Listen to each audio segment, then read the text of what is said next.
Hello everyone, welcome back to ilmhasilakro English learning channel. आज हम एक और नई स्टोरी के जरिए इंग्लिश सीखने वाले हैं। तो अगर आप हमारी वीडियोस को एंजॉय कर रहे हैं तो हमारे चैनल को सब्सक्राइब और बेल बटन को डबल प्रेस करके हमें अप्रिशिएट करना मत भूलिएगा।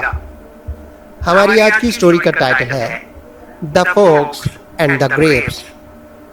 लोमड़ी और अंगूर।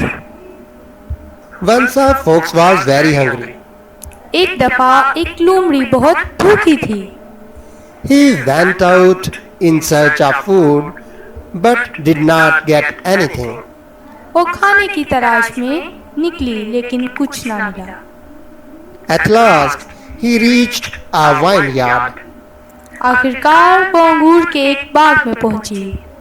He saw some ripe branches of grapes hanging high up.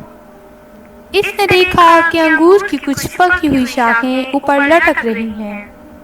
His mouth watered at their sight. इन्हें देखकर इसके मुंह में पानी आ गया। He jumped up to get the grapes, but they were beyond his reach. इसने अंगूर लेने के लिए छलांग लगाई, लेकिन वो इसकी पहुंच से बाहर थे। He jumped again and again, but failed each time. इसने बार बार छलांग लगाई, लेकिन हर बार नाकाम रही। He felt very tired and disappointed. इसने बहुत थका हुआ और मायूस महसूस किया।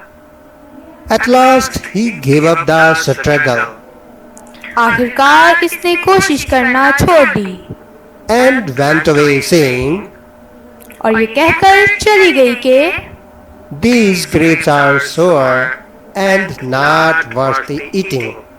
ये अंगूर खट्टे हैं और खाने के लायक नहीं। Moral: the grapes are sour.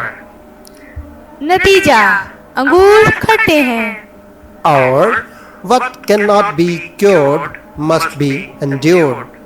जिसका इलाज नहीं हो सकता इसे बर्दाश्त करना चाहिए। वीडियो को अंत तक देखने का बहुत शुक्रिया। अगर आप हमारी एजुकेशनल स्टोरीज के जरिए इंग्लिश सीख रहे हैं और आप इन्हें हेल्पफुल पा रहे हैं तो चैनल को सब्सक्राइब करना तो बनता है, तो इसे सब्सक्राइब करना मत भूलिएगा। Have a happy day or evening, dear.